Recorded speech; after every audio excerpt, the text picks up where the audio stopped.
বৃহস্পতিবার যৌথ অভিযানে নামে খাদ্য দপ্তর ও মহকুমা প্রশাসন। অভিযানে সোনামুড়ার দুটি মিষ্টির দোকানের বিরুদ্ধে অস্বাস্থ্যকর পরিবেশে খাবার তৈরি ও বিক্রির অভিযোগ সামনে আসে। অভিযানে আর্থিক জরিমানার পাশাপাশি বেআইনিভাবে ব্যবহৃত রান্নার গ্যাস সিলিন্ডারও বাজেয়াপ্ত করা হয়। এদিকে এই অভিযানের পর একাধিক দোকানে ট্রেড লাইসেন্স না থাকা এবং স্বাস্থ্যবিধি রক্ষায় নগর পঞ্চায়েতের ভূমিকা নিয়ে প্রশ্ন উঠতে শুরু করেছে।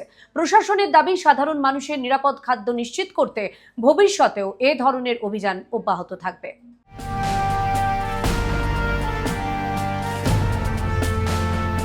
শহরের খাবারের দোকানগুলিতে গুণগত মান ও পরিচ্ছন্নতা বজায় রাখতে বুধবার সোনামুড়া মহকুমা প্রশাসন ও খাদ্য দপ্তরের উদ্যোগে এক যৌথ অভিযান চালানো হয়। সোনামুড়া ব্রিজ চৌমুহনী এলাকার বিভিন্ন হোটেল ও মিষ্টির দোকানে তল্লাশি চলে এদিন।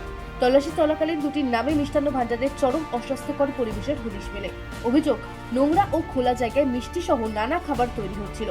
ঘরে ন্যূনতম পরিচ্ছন্নতা ছিল না এবং মেয়াদ উত্তীর্ণ সামগ্রী বিক্রির চেষ্টাও চলছিল।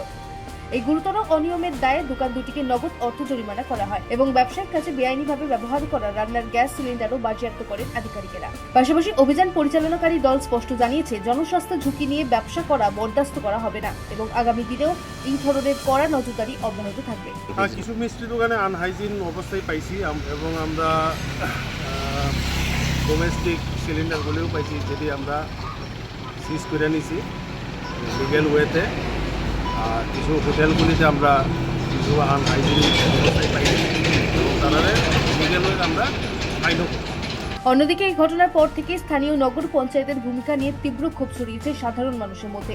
বাসিন্দাদের অভিযোগ, নগর পঞ্চায়েতের দীর্ঘদিন উদাসীনতা ও নজরদারির অভাবেই শহরের হোটেল রেস্তোরাঁগুলিতে স্বাস্থ্যবিধির এই বেহাল দশা তৈরি হয়েছে।